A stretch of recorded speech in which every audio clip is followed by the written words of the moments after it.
Well, where we are now is Caldwell Street in the town of Carleton Place, Ontario. This is the street I used to live on in 1980, 81, 82. Really hard times. We were hungry. We were really poor. We were hungry. Straight ahead there is the low rental housing. That's where we were. A lot has changed up there. It's sort of the same, but a lot has also changed. This school here, Caldwell Street Public School, I used to have to walk my sister when she was 4 past here down to St. Mary's, a separate school, Catholic school, where we went. And this was a really rough school, I'll tell you. And young lads my age, like 13 years old, would be smoking cigarettes out front and stuff. And I had an old, one of those old cases that we used to carry our books in, you know, it was like a leather briefcase kind of a thing that snapped shut on the top. It kind of went around and snapped shut.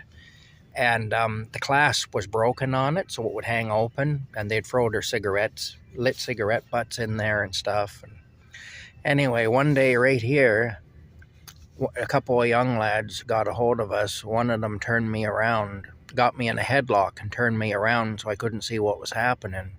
And the other one punched my sister in the face and give her a big cut on her eye and under her eye and everything, you know, give her an awful shiner too.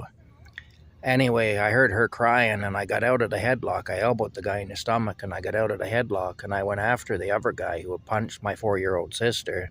Now, he was 13 years old like I was, and I knocked him to the ground and I kicked the shit out of him.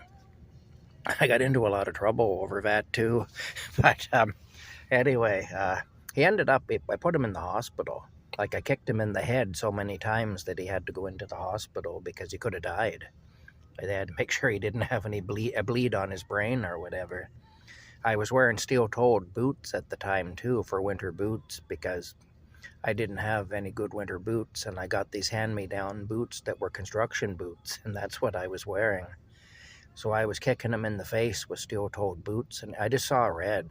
When I turned around and saw my little sister standing there crying and bleeding, and him standing over her with his fist up ready to hit her again, I tackled him. And anyway, I got into a little bit of trouble over that. When we got home, my mom wanted to go down and confront the principal at the school about it. I didn't want to tell her what I'd done, you know, that I'd nearly killed a guy up there. And I remember, no need to do that.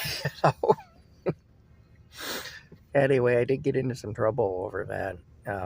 Even the police even had words with me about it. But anyway, I guess they were afraid I might kill the guy next time. And luckily, there never was a next time. They seemed to get the message after that, and they left us alone. But they could just see that we were poor and we were down and out, and they saw potential victims, I guess. Anyway, we'll go up the street here. I'll show you the house I used to live in. Now, beside that house, it used to all be a field, but that's changed now. Anyway, it's quite a bit different up there than it used to be. Anyway, we'll go up and have a look. Talk to you later.